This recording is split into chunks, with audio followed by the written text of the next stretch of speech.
Donc on va voir pour comment installer donc des poignées chauffantes sur le Tracer 7.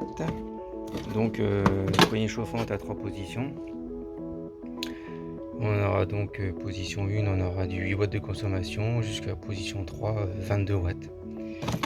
Donc le kit comprend donc les deux poignées, le kit de base, ainsi que donc le faisceau qui va de la batterie jusqu'au connecteur des poignées, les riselants. Donc ce qu'il faut prendre en supplément, donc c'est la nouvelle poignée de droite et prévoir comme précisé sur le kit U-Shop Yamaha, pour éviter d'utiliser le câble de la batterie, tirer le câble de la batterie jusqu'au poignet,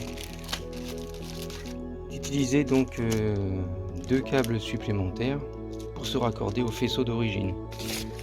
Donc pour cela il faut démonter les carénages et trouver ces fameux plugs. Donc pour enlever ce carénage, deux vis, une à l'avant, une à l'arrière, et après on lève et on le déclipse et puis ça vient. Donc pour ce carénage ici, vous avez 4 vis identiques, une là, une là, une là, une là-haut, et puis une couleur alu un peu plus longue.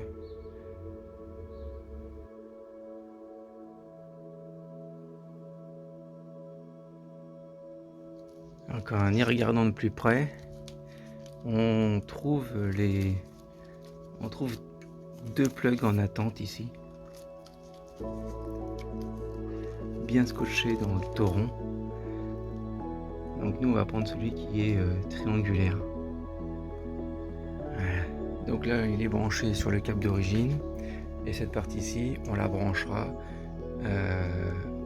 au câble qui sort de la poignée gauche dans le cas présent. Je vais y glisser une protection supplémentaire avec de la gaine thermo.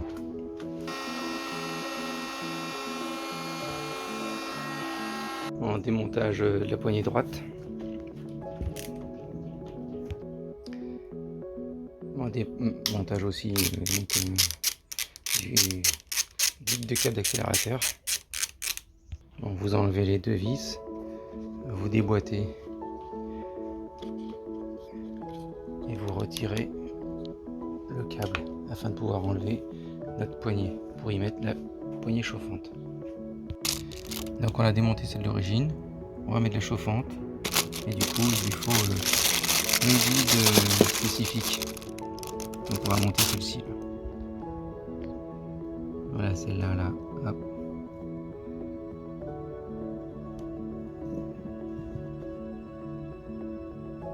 Et on y va.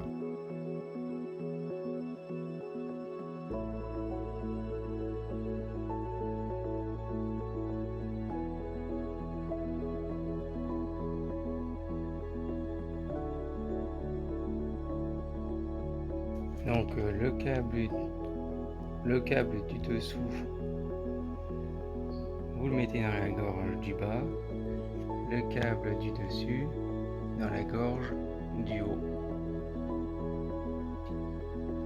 Alors ici pour refixer celui-ci, donc le passe-câble inférieur, il y a un trou dans le tube de guidon pour le centrer. Donc une fois que vous êtes dedans, vous pourrez correctement mettre le passe-câble supérieur. Visser les deux vis modérément, ce n'est que du plastique. Maintenant on met la rondelle et la poignée chauffante droite. Vous décapsulez le capuchon, on insère la poignée et on peut refixer la butée de guide. On va faire celle de gauche.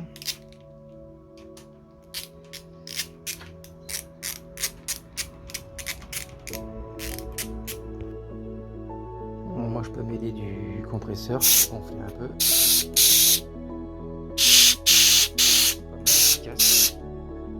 Il va falloir nettoyer tout ça. Donc j'ai branché un volant là, donc Juste sur la batterie, il y a la protection, elles ne se mettront pas en charge.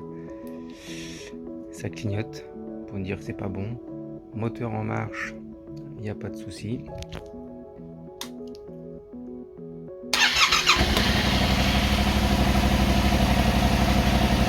Et ça se met donc sur la puissance max dès le départ. Donc la poignée gauche chauffe plus rapidement que la droite. Mais en 1 minute, on sent déjà. Bon, forcément, je suis à main nue et je suis en plein été.